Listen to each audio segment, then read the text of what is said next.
اعوذ باللہ من الشیطان الرجیم، بسم اللہ الرحمن الرحیم۔ تمام ناظرین کو السلام علیکم۔ ناظرین، آج میں آپ کو الف لیلا کا تیسرا پارٹ سنانے جا رہا ہوں۔ اے جنوں کے بادشاہ، دراصل یہ ہرنی میرے چچا کی لڑکی اور میری بیوی ہے۔ اب سے 30 سال پہلے اس سے میری شادی ہوئی تھی۔ کافی مدت گزر جانے کے بعد اس سے کوئی اولاد نہ ہوئی۔ آخر میں نے ایک لونڈی خریدی جس کے بطن سے ایک لڑکا ہوا۔ 15 سال تک ہم سب عیش و آرام سے رہتے رہے۔ اتفاقاً اس زمانے میں مجھے ایک سفر پر جانا پڑا۔ میں نے لڑکے اور لونڈی کو اپنی بیوی کے سپرد کیا اور خود سفر پر چلا گیا، لیکن اس بدبخت نے میرے جانے کے بعد شہر سے باندی کو گائے اور لڑکے کو بچڑا بنا کر گوالوں کے ہاتھ فروخت کر دیا۔ جب میں واپس آیا اور ان دونوں کے متعلق دریافت کیا تو یہ کہنے لگی کہ باندی کا تو انتقال ہو گیا اور بچہ معلوم نہیں کہاں بھاگ گیا۔ میں نے ہر چند تلاش کیا لیکن کوئی پتہ نہ ملا۔ یہ حال دیکھ کر مجھے بہت صدمہ ہوا، لیکن صبر کر کے سوا چارہ ہی کیا تھا۔ اسی اثناء میں عید قربانی آ گئی اور میں نے ایک عمدہ گائے قربانی کے لیے خریدی۔ حسن اتفاق سے وہ وہی گائے تھی جو میری بیوی نے جادو کے اثر سے بنائی تھی۔ جس وقت میں ذبح کرنے لگا تو گائے کی آنکھوں میں آنسو آ گئے اور مجھے اس پر رحم آیا اور خادموں سے کہا کہ اسے چھوڑ دو اور دوسرا جانور لے آؤ، لیکن میری بیوی نے، جو دراصل اس کو جانتی تھی، مجھ پر زور دیا کہ اچھی موٹی تازہ گائے ہے، اس کو ذبح کرو۔ چنانچہ میں نے اس کو نوکر کے ہاتھ سے ذبح کرا دیا، لیکن جس وقت قصاب نے اس کو صاف کیا تو گوشت بالکل نہ نکلا، صرف ہڈیاں ہی ہڈیاں تھیں۔ مجھے بہت تعجب ہوا لیکن خاموش رہا اور دوسرا جانور منگایا۔ اب کی مرتبہ ایک بچڑا لایا گیا۔ میں جب اس کے قریب گیا تو اس کے منہ میرے پیروں پر رکھ دیا اور رحم طلب نظروں سے مجھے دیکھنے لگا۔ میں نے اس کو چھوڑ دیا اور دوسرا بیل منگا کر ذبح کر دیا۔ میری اس ظالم بیوی نے اس کو ذبح کرنے پر بھی زور دیا، لیکن میں نہ مانا۔ چند روز بعد ایک گھوسی میرے پاس آیا اور کہنے لگا کہ میری لڑکی سحر جانتی ہے۔ جب میں آپ کا بچڑا جو آپ نے چھوڑ دیا تھا وہ اپنے گھر لے گیا تو وہ کہنے لگی کہ یہ دراصل جانور نہیں بلکہ فلاں سوداگر کا لڑکا ہے اور اس کی بیوی نے اس کو سحر کے زور سے بچڑا بنا دیا ہے، اور اس کی ماں بھی گائے بنائی گئی تھی جو عید کے روز ذبح کر دی گئی۔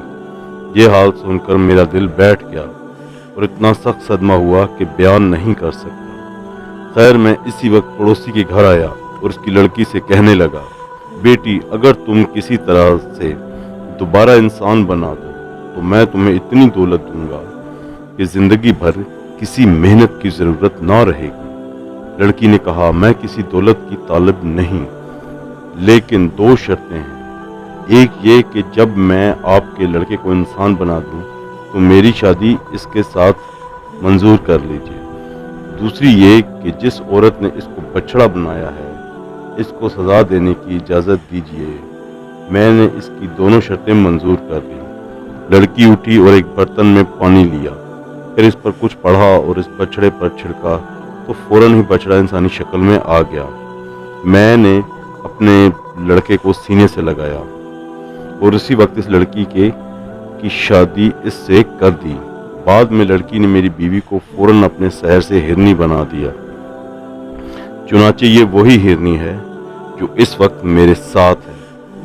اتفاقاً آج میں ادھر سے گزر رہا تھا کہ اس سوداگر کو یہاں تنہا دیکھ کر اس کے پاس چلا آیا اور اس کی حالت سن کر اس کا انجام دیکھنے کو ٹھہر گیا۔ آپ نے میری درد بھری داستان سنی اور امید ہے آپ حسب وعدہ اس سوداگر کا تہائی قصور معاف فرمائیں گے۔ جن نے کہا واقعی تمہاری داستان تعجب خیز ہے اور میں سوداگر کا تہائی قصور معاف کرتا ہوں۔ اس وقت دوسرے شخص جس کے ساتھ 2 کتے تھے آگے بڑھا اور کہنے لگا، اے شاہ جن، میری کہانی اس سے بھی حیرت ناک ہے۔ اگر آپ اس سوداگر کا تہائی قصور معاف کرنے کا وعدہ کریں تو میں اپنی کہانی عرض کروں۔ جن نے کہا کہ اگر واقعی قصہ عجیب ہوا میں اس کا 1/3 معاف کر دوں گا۔ چنانچہ دوسرا شخص اپنا قصہ بیان کرنے لگا، دراصل یہ دونوں کتے میرے حقیقی بھائی ہیں۔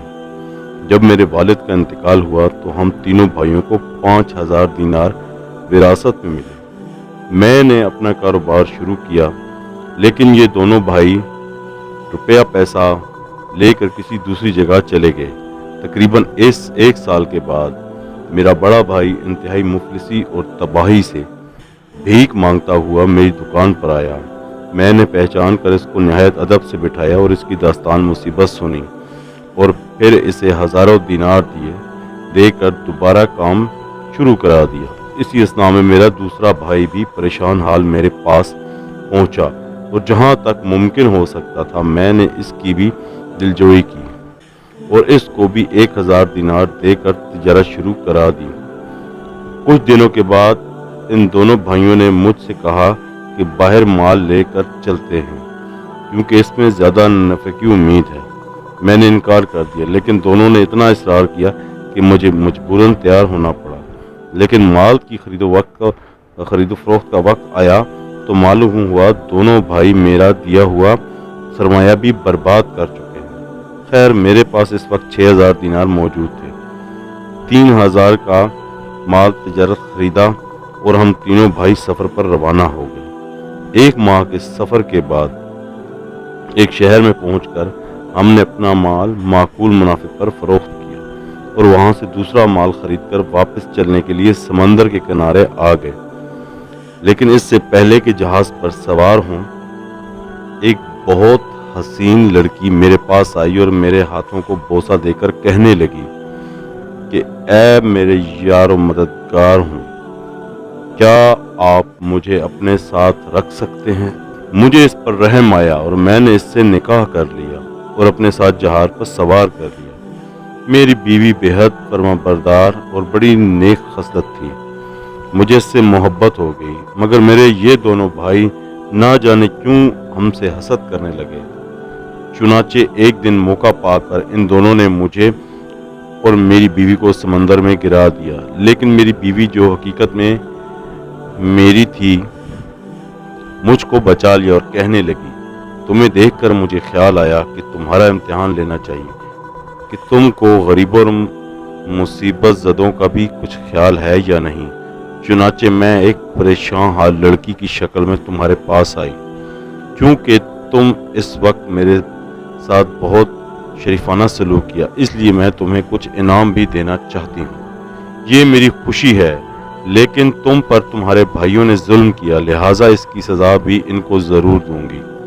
میں نے کہا بے شک ان کا قصور تو بڑا سنگین ہے، لیکن آخر یہ میرے بھائی ہیں، اس واسطے میں چاہتا ہوں کہ تم ان کو سخت سزا نہ دو، بلکہ تنبیہ کرو کہ آئندہ ایسی حرکت نہ کریں۔ تو پری نے یہ بات مان لی۔ اس کے بعد اس نے ذرا سی دیر میں مجھے میرے مکان میں پہنچا دیا اور خود غائب ہو گئی۔ شام کو جب میں گھر آیا تو دیکھا کہ گھر میں 2 کتے زنجیر سے بندھے ہوئے بیٹھے تھے اور مجھے ان کو دیکھ کر تعجب ہوا۔ یہ کتے میرے قدموں میں لوٹنے لگے۔ تھوڑی دیر میں وہ پری آئی اور کہنے لگی کہ یہ کتے تیرے وہی بھائی ہیں جنہوں نے تم سے اور مجھ سے بدسلوکی کی تھی، اور اب یہ 10 سال تک کتے کے قلب میں رہیں گے۔ اس دن سے ہر وقت ان کو اپنے ساتھ رکھتا ہوں، اور اب دیکھیے کہ کب 10 سال کی مہلت پوری ہوتی ہے اور یہ انسانی قالب میں آتے ہیں۔ میں بھی ادھر سے گزر رہا تھا جہاں یہ ہرنی والے بزرگ اور یہ جوان بیٹھے ہیں۔ ان کا حال سن کر انجام معلوم کرنے کو ٹھہر گیا۔ امید ہے کہ میرا قصہ آپ کو پسند آیا ہوگا اور آپ حسب وعدہ اس سوداگر کا تہائی قصور معاف کر دیں گے۔